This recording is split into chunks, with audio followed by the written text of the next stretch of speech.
은혜 나누기 원하는 말씀은 요한복음 21장 15절서부터 17절까지의 말씀입니다. 제가 봉독해 올리겠습니다. 그들이 조반 먹은 후에 예수께서 시몬 베드로에게 이르시되 요한의 아들 시몬아 내가 이 사람들보다 나를 더 사랑하느냐 하시니 이르되 주님 그러하나이다. 내가 주님을 사랑하는 줄 주님께서 아시나이다. 이르시되 내 양을 먹이라 하시고 또 두 번째 이르시되 요한의 아들 시몬아 내가 나를 사랑하느냐 하시니 이르되 주님 그러하나이다. 내가 주님을 사랑하는 줄 주님께서 아시나이다. 이르시되 내 양을 치라 하시고 세 번째 이르시되 요한의 아들 시몬아 내가 나를 사랑하느냐 하시니 주께서 세 번째 내가 나를 사랑하느냐 하심으로 베드로가 근심하여 이르되 주님 모든 것을 아시오매 내가 주님을 사랑하는 줄을 주님께서 아시나이다. 예수께서 이르시되 내 양을 먹이라. 아멘. 올 날이 얼마 안 남은 것 같습니다.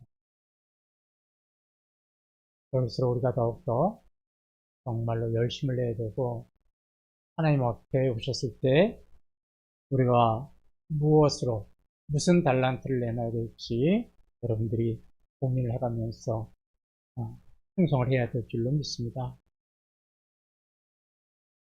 사람들은 이 3이라는 숫자를 참 좋아하는 것 같아요. 무슨 일을 해도 3번을 해봐야 된다고 합니다. 그래서 가위바위보 할 때도 3번을 해요. 만세를 부를 때도 3번을 합니다. 그죠? 속담에도 나와요. 3살 버릇이 8가지 같다. 사단께 몇 년이면? 3년이면. 그리고 인생에서도 항상 3번의 기회가 있다고 이야기를 합니다. 왜 이렇게 이야기를 하는가 봤더니 사람들은, 믿지 않는 사람은 이 3이라는 숫자를 행운의 숫자, 나에게 복을 주는 숫자라고 믿기 때문에 그렇게 3이라는 숫자를 좋아하는 것 같습니다. 오늘 본문에도 3번의 질문과 3번의 대답이 나옵니다. 부활하신 예수님이 베드로에게 내가 나를 사랑하느냐? 이렇게 3번 물어요. 그리고 베드로는 예, 제가 주님을 사랑합니다. 또 이렇게 3번 대답을 하죠. 그런데 재미있는 것이 3번의 질문과 3번의 대답의 이 대화 중에도 우리에게 궁금한 것이 3가지가 있습니다. 그러면 이 예수님의 대화가 나오는 15절부터 10절까지의 이 짧은 3구절 속에 무슨 궁금한 게 3가지씩이나 있을까? 한번 생각해 보시기 바랍니다. 여러분들은 어떻게 생각하시는지 한번 판단해 보세요.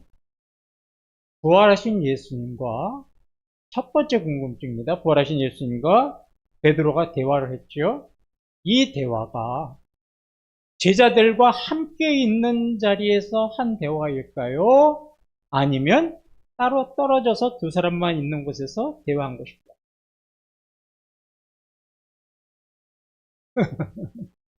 하나님 어떻게 생각하세요?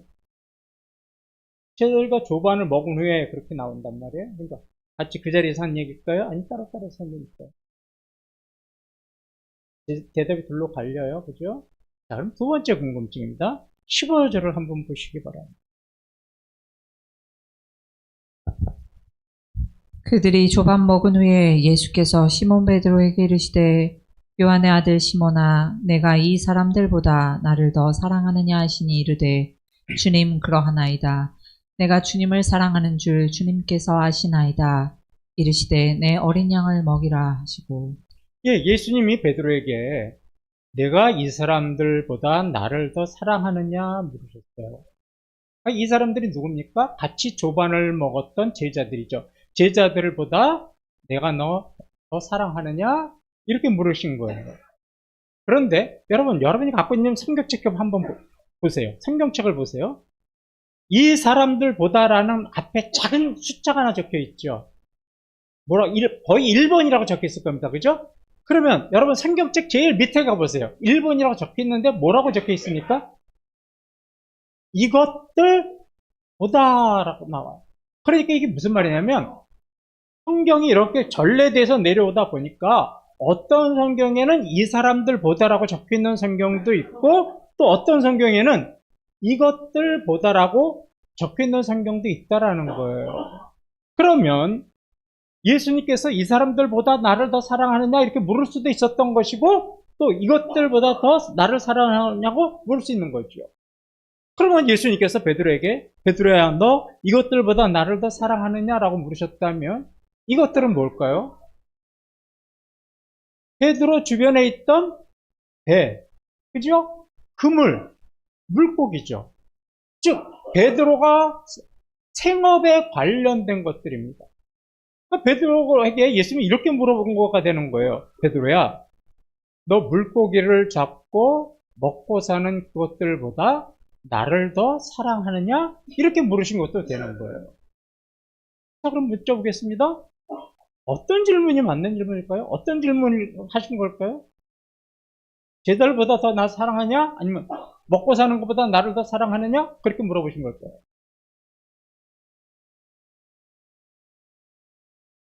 또 세 번째 궁금증입니다. 예수님은 베드로에게 내 양을 먹이라. 내 양을 치라고 하셨습니다. 그럼 양을 먹이는 거는 뭐고 양을 치는 건 뭘까요? 양을 먹이는 거 치는 거 같은 말일까요? 아니면 다른 말일까요? 네? 의견이 오늘 나뉘어요. 근데 이 세 가지 궁금증에 대해서 오늘 말씀은 정확하게 우리에게 답을 주지 않습니다. 성경은 이것에 대해서 정확하게 대답하지 않아요. 그럴 때 좋은 방법이 있다고 제가 항상 말씀드리죠. 어떻게 하면 돼요? 어디 가면 돼요? 그렇죠. 천국 가서 누구한테 물어보면 돼요? 예수님한테 물어보면 돼요. 예수님, 그때 베드로랑 둘이 이야기한 거예요? 함께 이야기한 거예요? 이렇게 우리가 천국 가서 물어보면 됩니다. 오늘 베드로가 예수님이 부활하신 예수님을 만나기 전까지 베드로가 어떤 모습이었는지를 한번 좀 봅시다. 여러분 7절을 한번 보시기 바랍니다.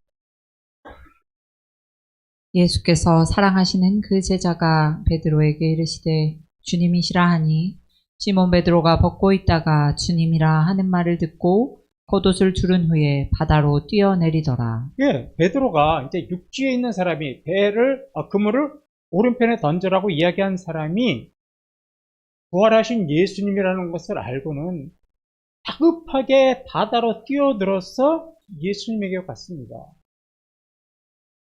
그래서 예수님을 만났어요. 그런데 성경은 여기까지만 이야기를 해요.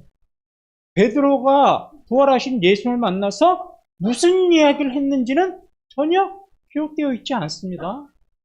또요, 이미 베드로는 예수님을 두 번 만났어요. 어디서요? 마가의 다락방에서요.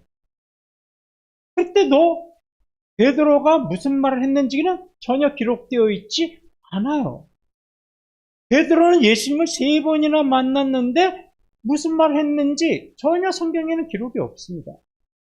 그래서 우리가 추측해 본데 왜 말을 못했을까?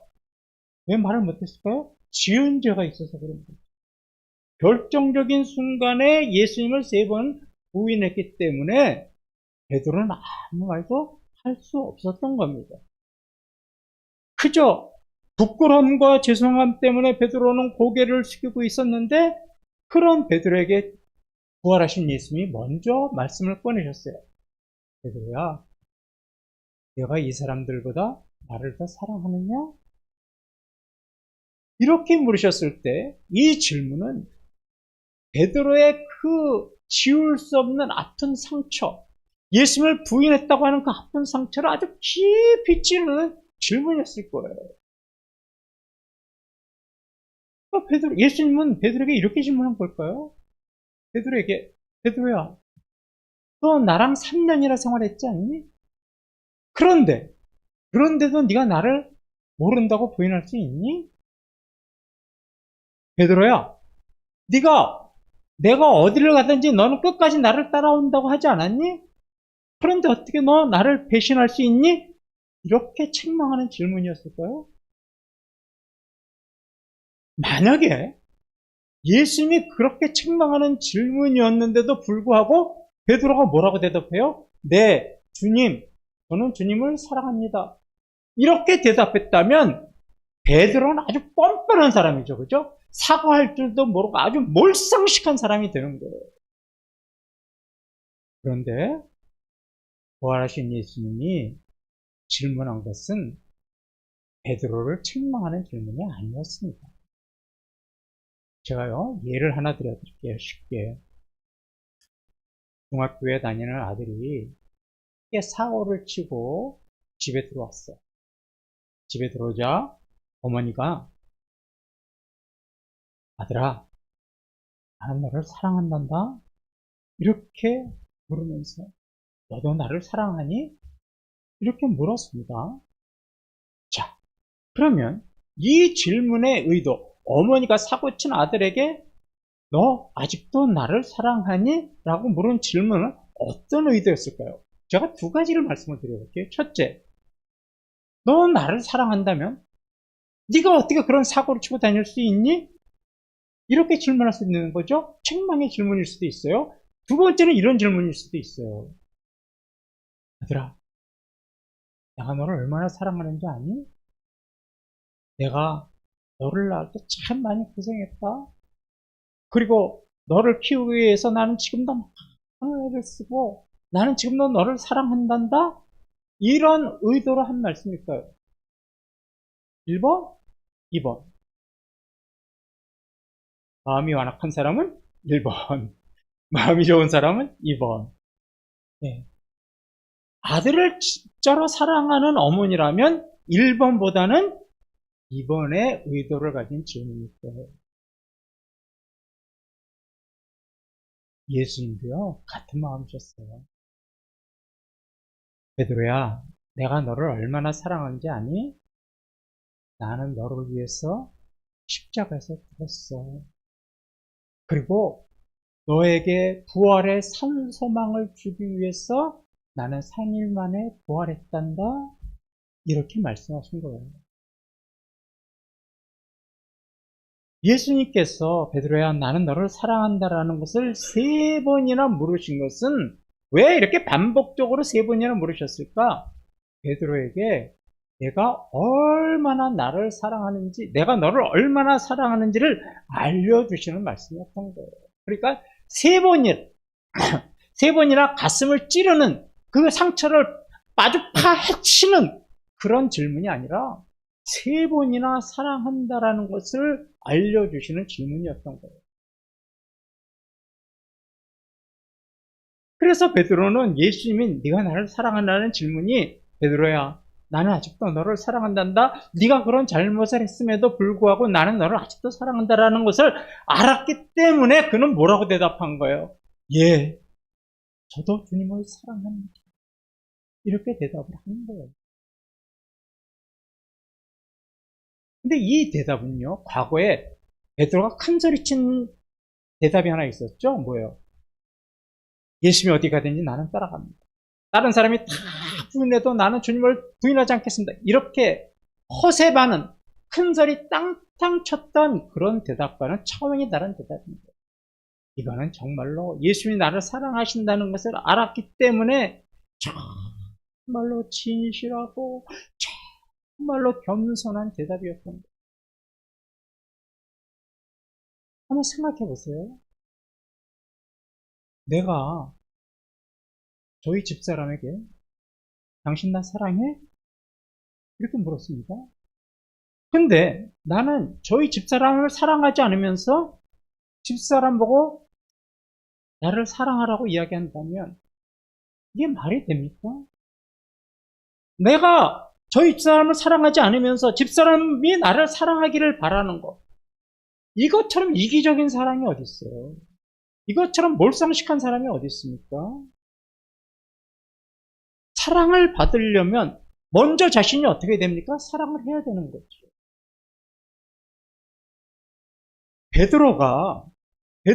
예수님이 베드로를 사랑하셨기 때문에 네가 나를 사랑하냐라고 물으십니다.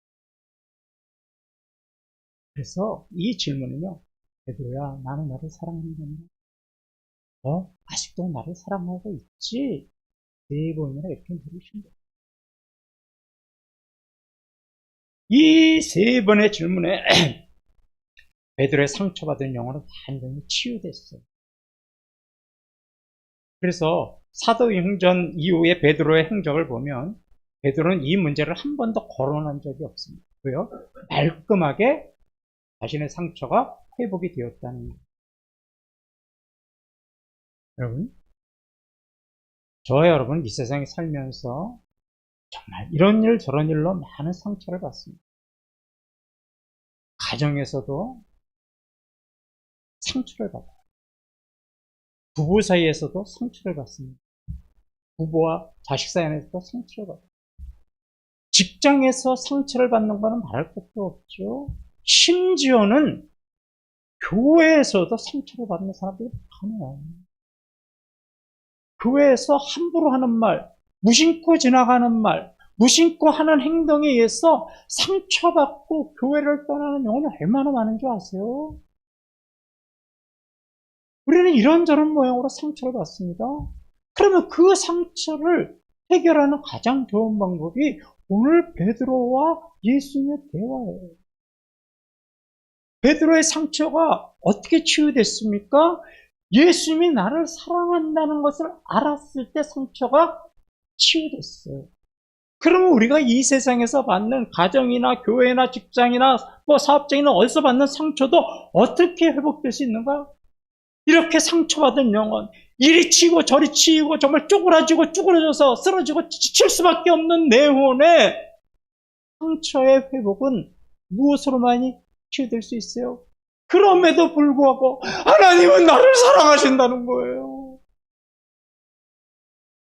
아무 보잘것도 없고 이리 치이고 저리 치이고 정말 쪼그려 앉아있는 나에게, 아무도 눈길 주지 않는 나에게 하나님은 아직도 사랑하신다는 거예요.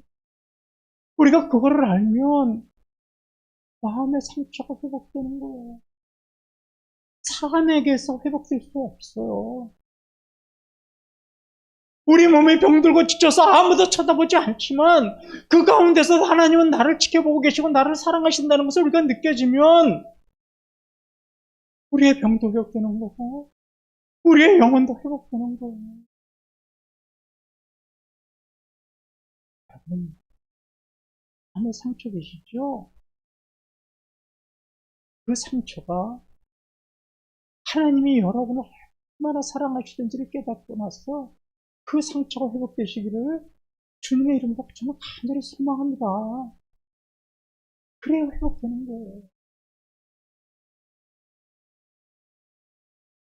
예수님은 내가 나를 사랑하냐고 물으신 다음에 내 양을 먹여라, 내 양을 치라고 말씀하셨어요. 왜 이렇게 얘기하셨냐면 지금 베드로는 다시 고기를 잡는 어부의 생활로 돌아가려고 하는 그런 갈등 속에 있었거든요. 그때 베드로에게 다시 내 양을 먹이라는 것은 뭐예요? 베드로야, 고기를 낚는 어부가 아니야. 너는 사람을 낚는 어부가 되어야 돼. 이렇게 다시 한번 베드로에게 사명을 어떻게 주시는 거예요? 확인시켜 주시는 거예요. 그런데 여기서부터 중요한 진리 하나를 발견합니다. 베드로에게 내 양을 먹여라, 내 양을 치라 이렇게 그냥 단도직입적으로 이야기하지 않으셨죠? 뭐부터 먼저 물으셨어요? 네가 나를 사랑하느냐? 이 말을 하심으로 베드로가 무엇을 깨달았어요? 하나님은 나를 사랑하고 계시다는 것을 깨닫게 하셨죠? 그 다음에 나서 내 양을 먹여라, 내 양을 치라 그러셨어요.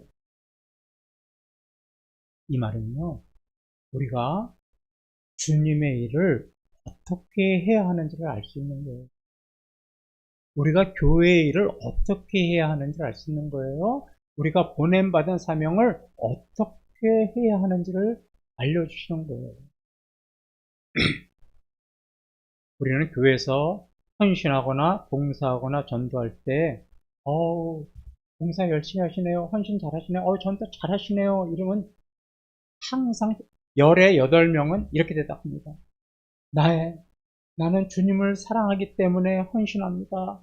나는 주님을 사랑하기 때문에 전도도 하고 봉사도 합니다. 이렇게 이야기해요. 주님을 사랑하기 때문에 일한다는 거예요. 얼핏 들으면 맞는 말 같은데 이거는 100% 틀린 말입니다. 앞으로 그런 말 쓰지 마세요. 여러분이 주님을 사랑해서 일을 한다고요? 제가 왜 틀렸는지 알려드릴까요? 우리는요, 허물 많고 무익한 존재들이에요. 하루에도요, 몇백 번씩 하나님을 사랑하는 마음과 세상을 사랑하는 마음이 왔다 갔다 해요. 오락가락해요.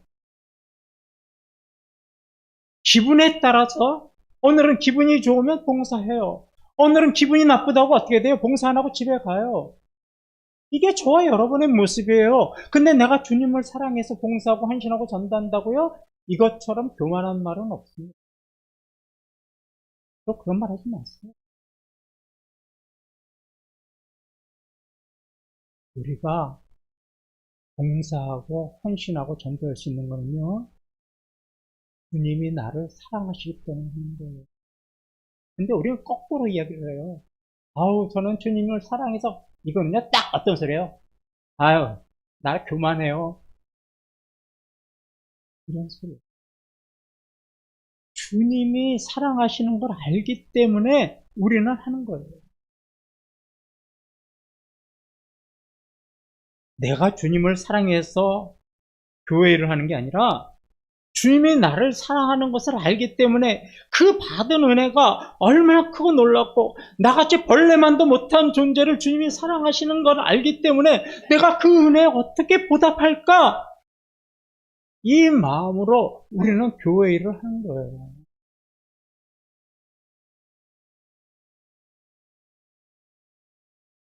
우리는 우리 교회가 이 땅에 설립된 지 78년을 기념하는 감사 예배를 드리고 있어요.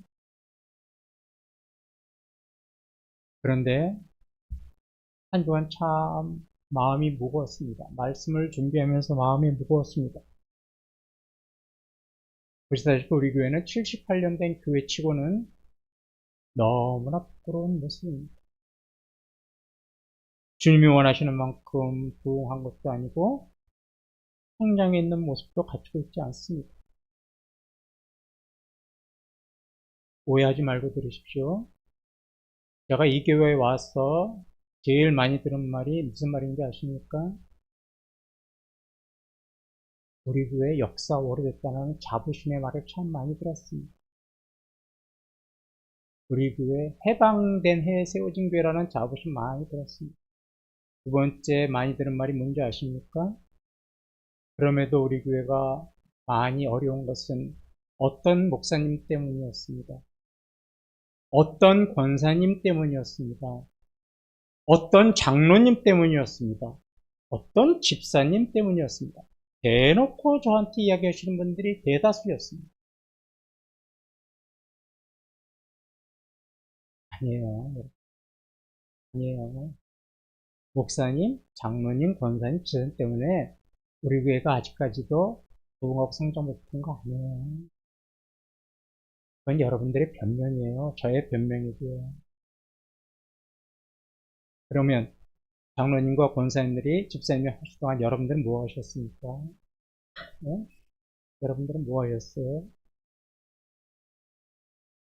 우리 모두의 잘못이 앞으로 뭐 어떤 목사님, 어떤 목사님 때문에 그분이 어떻게 해서 또 어떤 권사님이 뭐 재정을 혼자 지어주고 있어서 어떤 집사님이 뭐 어떤 장로님이 어떻게 행동을 해서 이런 말 하지 마세요. 그건 하나님 앞에 가서 혼날 이야기예요.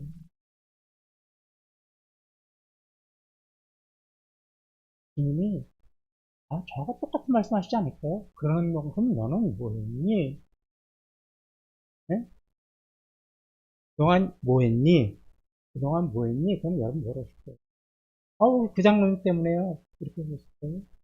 우린 뭐, 왜 잘못이에요? 한 주간 많이 후회하고, 많이 회개하고, 많이 무거웠던 게 그겁니다.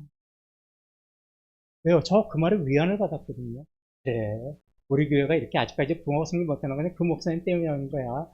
그러니까 내가 얼마나 힘든지 몰라. 스스로가 위안을 했거든요. 그게 얼마나 잘못된 건지 이번 주간에 저는 깨달았어요. 우리 그런 것 때문에 위험받지 마세요. 우리 모두가 열심을 안 내고 우리 모두가요 사랑 안에서 그런 거예요. 누구를요? 하나님을요. 내가 하나님을 사랑해서 열심히 한다다 보니까 내 기분에 따라 사다 보니까 왜가 어려웠던 거예요.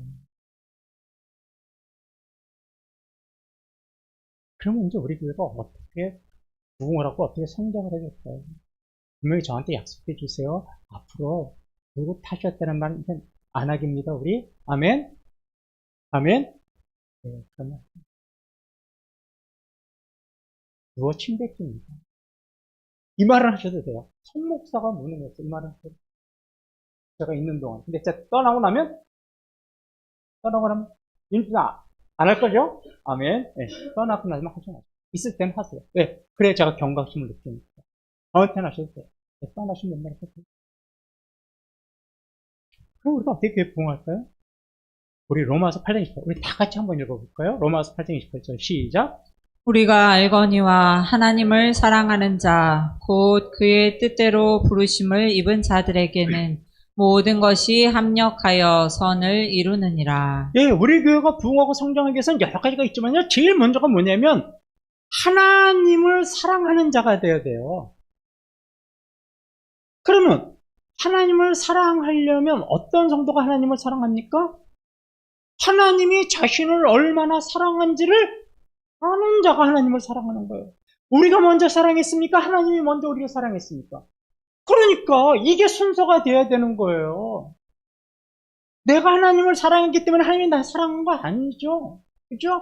그러니까 내가 하나님을 사랑한 자는 뭐가 전제가 되어 있는 거예요? 하나님이 나를 얼마나 사랑하시는지를 아는 자가 진짜로 하나님을 사랑하는 자예요. 하나님이 나를 얼마나 사랑하시는지도 모르는데 내가 하나님을 사랑한다는 건 교만한 거예요. 이러니까 교회에서 전도가 안 되고 교회에서 헌신봉사 안 하고 교회 부흥과 성장이 안 되는 거예요. 여러분, 저와 여러분이 이제서부터 또 내년에는 가장 먼저 우리가 해야 될 것은 하나님이 나를 얼마나 사랑하시는지를 먼저 깨닫는 거예요.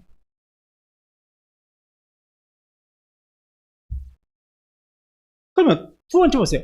하나님을 사랑하는 자, 곧 그의 뜻대로 부르심을 입은 자들이라고 그랬어요. 하나님이 사랑하는 자들은 저와 여러분이잖아요. 그 여호와 여러분을 위해서 하나님이 부르셨는데 무엇에 따라서요? 하나님의 뜻대로 부르심을 받았단 말이에요. 그럼 하나님의 뜻대로 부르심 받은 게 뭘까요? 이태영교회 성도들아, 잘 먹고 잘 살아라. 이 세상에서 행복해지거라. 평안해지거라. 물질 많이 벌어라. 이게 하나님의 뜻일까요? 아니죠. 하나님의 뜻 중에서 가장 중요한 것은 오늘 보세요. 베드로에게 여러 가지 말할 것도 있었지만 무슨 말 한마디 하셨어요? 내 양을 먹이랍니다.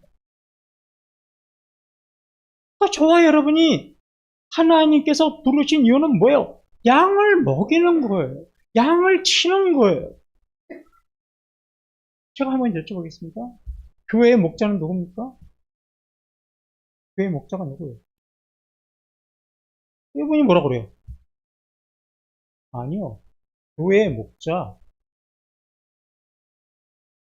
목사라고 그래요, 목사. 예수님은 만왕의 목자시고, 만운주.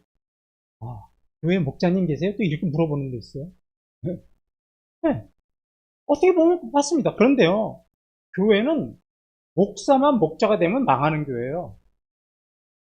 이거는요, 1인 독재의 교회가 돼요. 정권을 행령해서 부정부패가 가득한 목회가 되는 거예요. 그러면 저와 여러분 모두가 목자가 되어야 되는 거예요. 주일학교 선생님은요, 주일학교 학생들을 잘 가르치는 목자가 되어야 되는 거예요. 찬양대요?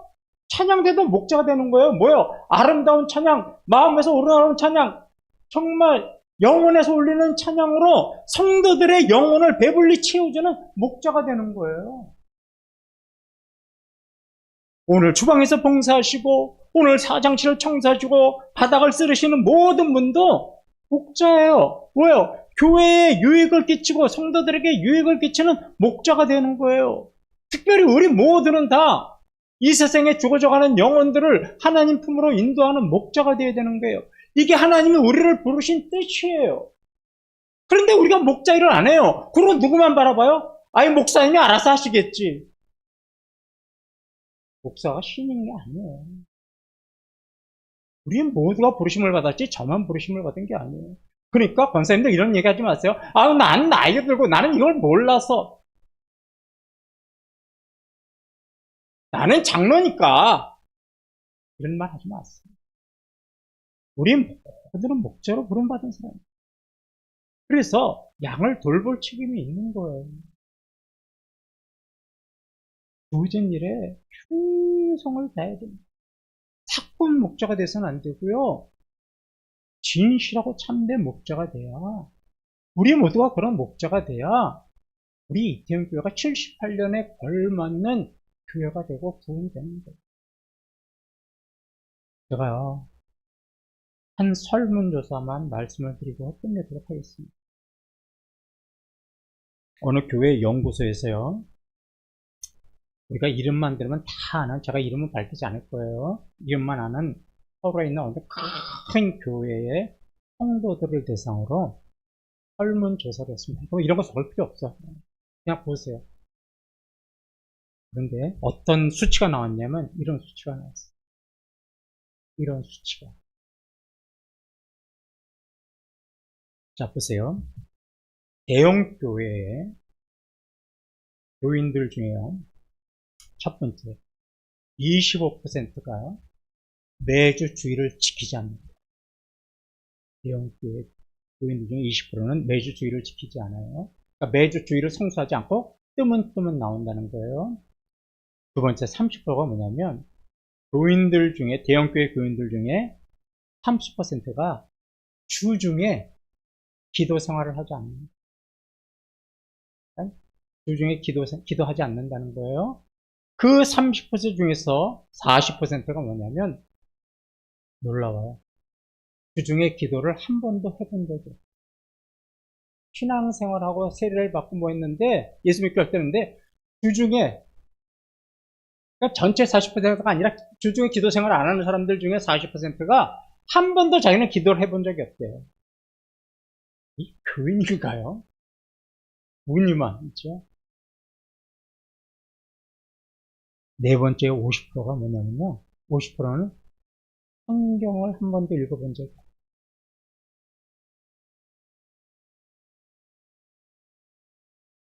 55%가 뭐냐면, 대형교회 교인들 중에 55%는요, 11조나 각종 헌금을 자기는 규칙대로 하지 않는다.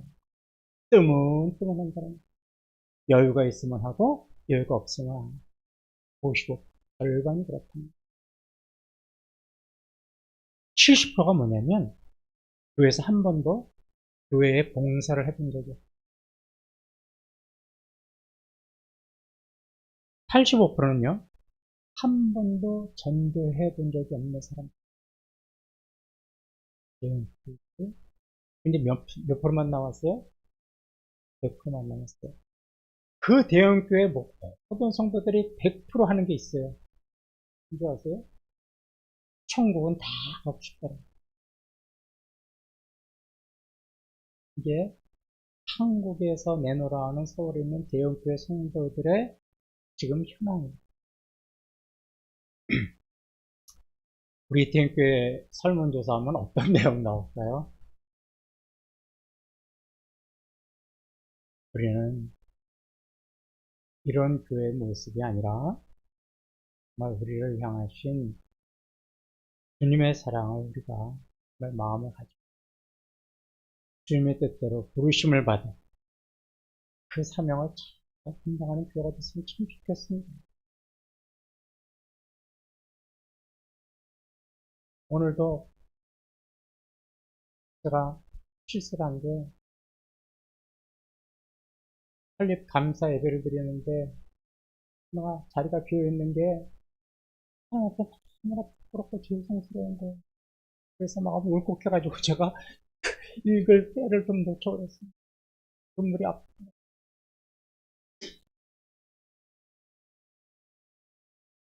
우리가요, 지금의 만족, 만족하는 모습이에요. 저는 성도님들은 뭐 우리 교회가 어떻게 되든지 간에 만족하는 모습이 없어요. 그냥 뭐 나왔으면 됐지.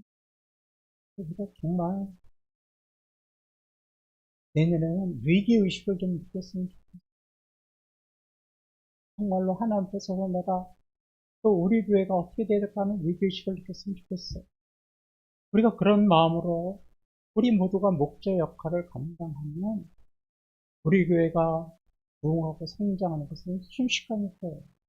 그리고 여러분들에겐 그만한 역량이 있잖아요.